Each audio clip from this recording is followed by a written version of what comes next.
Oh hey YouTube, what's really good? My name is Sevipers, your coach of the South Texas Sableyes, and this is going to be your Week 8 battle for the PGBL, aka the league we won Season 1 of. Now this is Season 2, and this week we are going up against my good friend, in real life, Sneaky PKM, and I know where he sleeps, so he knows not to try and pull over any fast ones on me. Now, if you're watching a lot of my videos, back to back, at least I think the 3 most recent videos that I will be uploading, I'm gonna be wearing this shirt and this hat. This video is about a week late, but Week 9 is gonna be coming out right after it, and then I should be caught up. That's all you need to know. Now, if you want to, I don't know if Sneaky's uploaded or if he's edited his battle video or anything of the sort, but we had to sort of push it back. We had it later in the week, which is why this battle's late. It has nothing to do with internet connectivity issues, but I was in call with him when we battled. It was fun. We kind of like got to talk. There was like a little bit of banter back and forth. So if you want to watch that, definitely make sure to go to his channel and check it out. Also subscribe to him if you haven't. He posts a lot of battle videos now, and he's getting better. He also streams on Twitch, so I'll include those links in the description down below, and you should definitely go subscribe, follow, hit those like buttons, click some hearts in places. I think you click hearts. Also follow me on Twitter. I just want to say that, just follow me on Twitter. You need to. I want more Twitter followers so that I can tweet things out and people will retweet them. It makes me feel better about my life. Also like this video. Also comment in the comment section down below who you think's gonna win.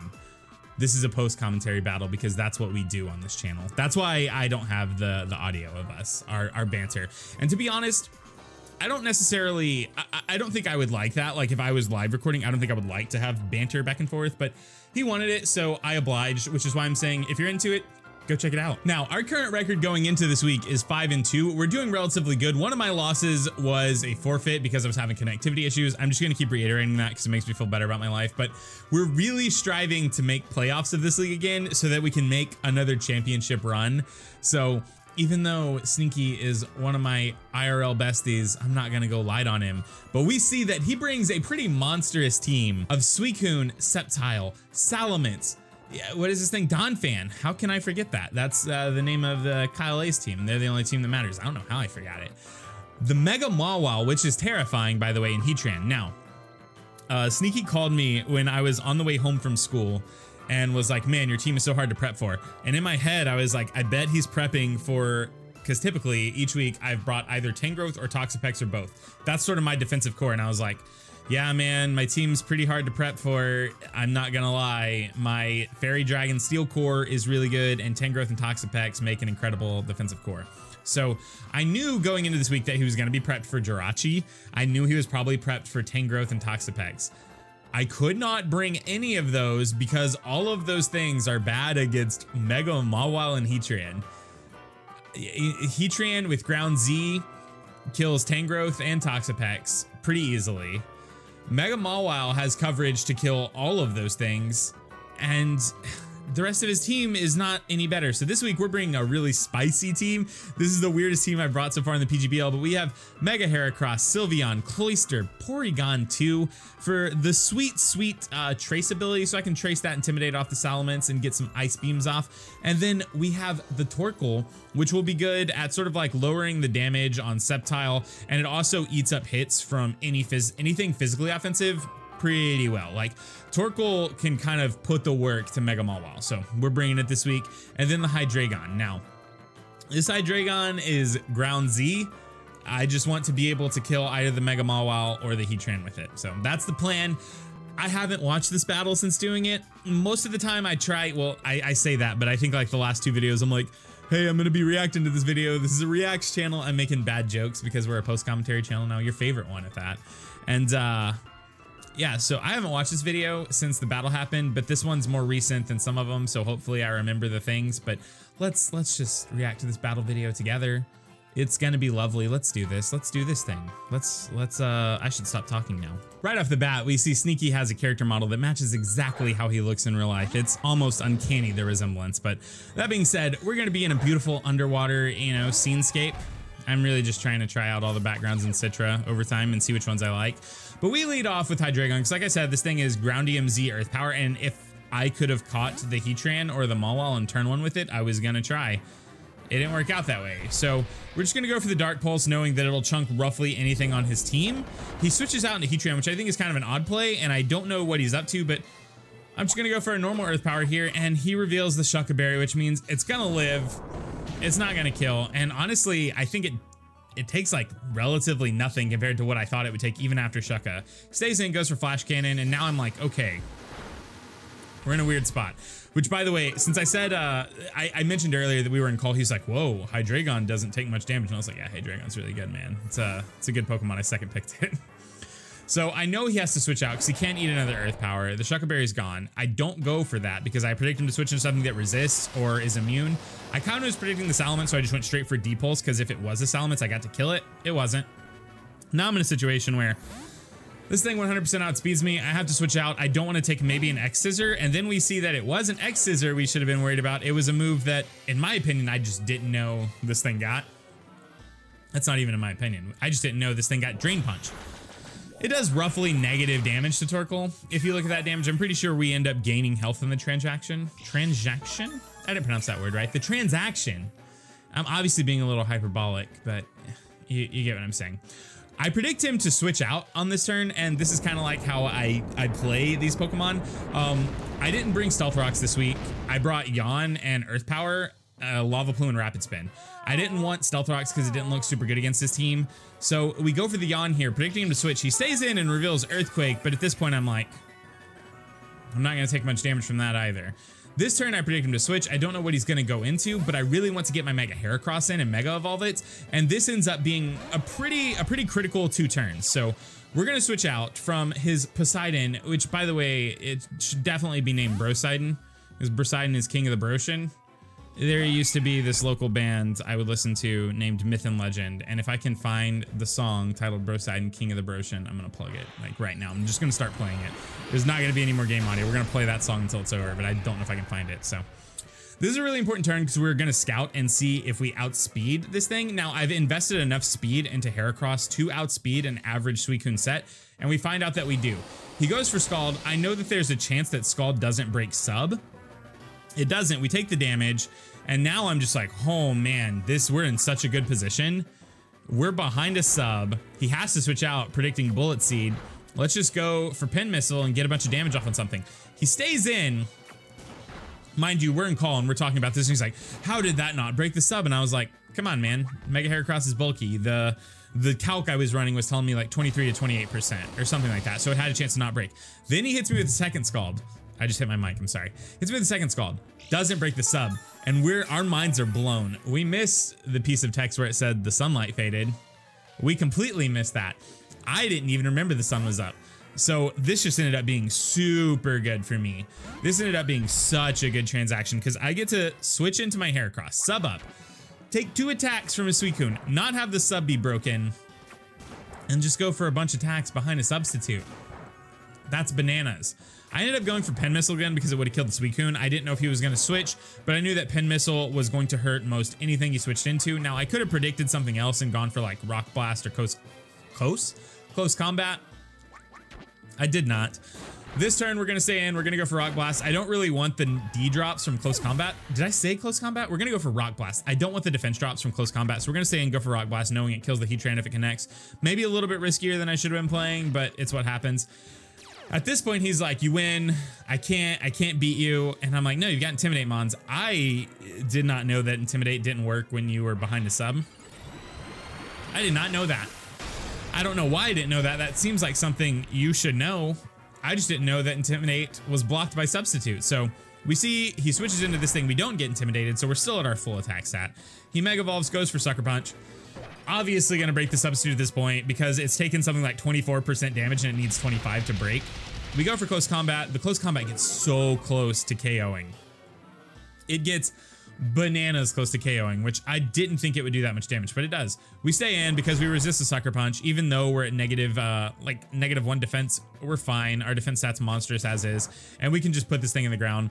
I go for this just in case he switches to something that maybe I could get a lot of damage off on. So we've taken out the Mawile. That's fantastic. He switches out back into the Sceptile, and at this point I'm like, okay, I'm not ready to let Mega Heracross go down because Mega Heracross obviously checks the Suicune. Mind you, at this point, we still think that Suicune just did 0 damage to Mega Heracross because, I don't know, I thought it was like, were you 0 special attack IVs and a negative nature? And he was like, no. So we go on to Porygon 2. We get the Sweet Trace off. It's kind of irrelevant. It doesn't matter. We can take any attack this thing can dish out at us and respond back with like infinity times damage, and we can recover up. Basically what I'm saying is Porygon 2 walls the rest of his team if I play it smart. Like Porygon 2 just doesn't get broken by anything else on his team. So we go for the Thunder Wave predicting a switch. He doesn't switch. He goes for the Drain Punch. Now we're in a position where I'm like, okay, I'd probably take another Drain Punch here. I should click Recover because I want to get back that sweet health. I do that, and at this point, Sneaky is, oh, I guess I clicked Ice Beam. I'm sorry. I thought I clicked Recover. I end up clicking Recover at some point, and when I do click the Recover, I'm on the, like, mind you, I'm still in the call with Sneaky, and I'm like, is this what it's like playing against me? Is this what it's like? Am I an awful human? He's like, yes, you are. You're actually the worst human. It was right here, because I know I'm going to take another Drain Punch. I know I'm going to live it. P2 is so bulky. We click Recover. We get almost all the damage he's done to us back. Porygon 2 is so bulky. I think this is only my second time to bring it, but I've been super pleased with how well it performs each time I brought it. It just, I typically don't need it because I already have a really strong defensive core, but in this case, Porygon 2 is better because, like I said, Sneaky's combination of Heatran and Mega Mawile just like dumpstered 10 growth and Toxapex. So we stay in, we go for the Ice Beam again. It's going to do nothing to this, but we're the typical Porygon set. We have Thunder Wave, Recover, Thunderbolts, and Ice Beam. So we're just like typical Bolt Beam set. We get to let him sub up and then just click Thunderbolts and break the sub. And mind you, we still don't know why 2 Scalds didn't break Heracross's sub. I just keep hammering that in because we talked about it for like the rest of the match in call, which is why I'm saying you should definitely go watch. It's gonna be a funny one. Just like listening to us sound like idiots, it's gonna be pretty funny. So he switches out. We're just gonna go for this Thunderbolt because apparently it's good here. Do we? We do. He switches into his Donphan, and at this point I'm like, okay, I don't think I need to preserve Porygon. I really don't. I can let it get the knockoff off on me and lose my Eviolite because, like I said, Porygon walls the rest of his team, but I also just have good answers to the rest of his team. He gets to up Stealth Rocks, which at this point I'm like, okay, is this relevant? How relevant are Stealth Rocks? Also, what do I do here? He goes back out into Poseidon, just, I'm assuming predicting me to go for the second Ice Beam. I believe I end up clicking, I click Ice Beam. I thought I clicked Recover here. Like I said, I don't always watch these battles before I start post-commentating them. So it's like we're watching it for the first time together. Super professional. We keep it super professional here on the Invivid Color channel. So we stay in. At this point, I'm just like, okay, I really don't think I need this thing to live. I can let it die. It doesn't matter. Like, if somehow this thing kills me, it's fine. We get burned. Doesn't matter in real life. Just like at all. It just doesn't matter. We take down the Poseidon. At this point, I believe he has Salamence. He has this thing, the Sceptile, and he has the Donphan left. So I'm like, okay, we're in a good position. Most of my Pokemon, like, Cloyster wins us the game 100%. If I can get Cloyster in and Shell Smash, we just win, and it's easy. So I stay in, I go for the Ice Beam. I'm expecting this one to kill since last time it had the berry. I don't know what berry reduces ice damage. I should have read it on screen when it happened. It doesn't kill. We could have clicked Recover, but like I said, I'm okay with Porygon going down at this point. It doesn't seem super necessary to me winning the game. So we let Porygon go down. This thing is in a range of health where we know we can kill it. It's not going to be hard. It's paralyzed, so we have actual outspeeds on it now. That's fine. We got into Cloyster. And this is where Stealth Rocks being up kind of messed me up. Like, I could have just gone out into Torkoal here and gone for the Rapid Spin, and that would have been better because then Cloyster still would have had its Focus Sash and I could have got Shell Smash up. So at this point, I'm like, okay, we messed up. We shouldn't have done that. I don't know why I did that. He can win. Depending on his Salamence set, he can win. So he's in call with me and he's like, I can't win. It's not possible. And I was like, I don't know, man. Like, I really don't think you should give up hope yet because I can kill this Donphan super easy, right? We Icicle Spear, we outspeed. There's no reason not to click Icicle Spear. Realistically, I could have clicked Shell Smash right there. I could have clicked Shell Smash right there. And I didn't. Because the chances of him killing me are pretty low even after the D drops. So he switches into his Salamence. We go for Ice Shard knowing it won't kill. He gets a kill in return. Guaranteed. It's almost impossible for him not to. And I've been telling him for weeks, like, hey man, you need to be playing this this Flyinium Z Moxie set. You do. So this week we see he actually brings it. I don't think he's brought it any other week, and I keep telling him, like, Flyinium Z Moxie, Dragon Dance, you'll win games, I promise. We die super hard, and I could have just got up a Shell Smash. At some point, the moral of the story is I probably should have switched into Torkoal and Rapid Spun. Because Cloyster 100% won me the game if I got a Shell Smash up. It wasn't even close. So we go on to the Sylveon knowing that we should be able to take anything, any one hit, unless he has Iron Head. He just uses Fly, which lets me know, okay, I'm gonna win this game. Also, I think I just pronounced just like yes. He just uses Fly. I think that's how I sounded. I'm terribly sorry. This post-com is just getting stranger and stranger as the minutes roll on. He uses Fly. I'm a max defense Sylveon. I know I'm gonna live. It's not gonna be like, I'm not gonna have much health left, but we live and we go for the Hyper Voice. And we get the clean, what was this, a 4-0 or a 3-0? I'm not sure. The moral of the story is, in the end, I 100% lost if the Salamence set was something different. Like, if the Salamence had Iron Head, I think I could have lost. I think Salamence gets Iron Head or Poison Jab. If it had a move that was super effective against Sylveon, I think there was a pretty strong chance of me losing there because he could just fly against the Mega Heracross, presumably, or just kill it with whatever other move. He could EQ the Torkoal, and after a couple Moxie boosts or a Moxie boost or two, that would kill. He could kill the Ghidorah. Just like depending on the set, I could have lost. So it was actually a lot closer than I thought it was going to be in the end, compared to like at the beginning of the battle when I was like, oh, I'm so ahead. But that being said, great game, Sneaky. Definitely go check him out. Like I said, one of my best friends in real life. Super cool dude, makes good content, is a Twitch streamer, a YouTuber, and also I know where he sleeps, which is why he keeps losing these battles to me. No joke. No, I'm kidding. He's actually out here trying. Like I said in the last battle we had against him in the PLL, we just have this like open dialogue between us where we both acknowledge that I'm better at this game because I'm more experienced, but we still respect each other. So go show him some love. That being said, if you liked this video, please leave a like on it. It would let me know that you liked it, and I would like that a lot. How many times can we say like? If you're new here, you should click that subscribe button, because realistically, all that's gonna happen is you're gonna see my face a little bit more often, and I haven't used this in the outro in a while. Really, I'm just trying to get views on YouTube, and that's why you should subscribe. Also, if you want to talk to me, go ahead and hit me up in the comment section down below. I'll respond to comments for a few days at least, probably. I'm gonna wink at you now. Oh man, I lose my mind at these outros because I'm just like, I don't know how to end this. I'm so bad at ending things. I really am. There's also like a lot of spit built up in my mouth right now because I've been talking nonstop. I'm trying to deal with that and outro at the same time. It's not easy. You should follow me on Twitter. My Twitter link is in the description down below. But that being said, I'm kind of done here, guys. I gotta leave. Bye. So tell me something, anything but love.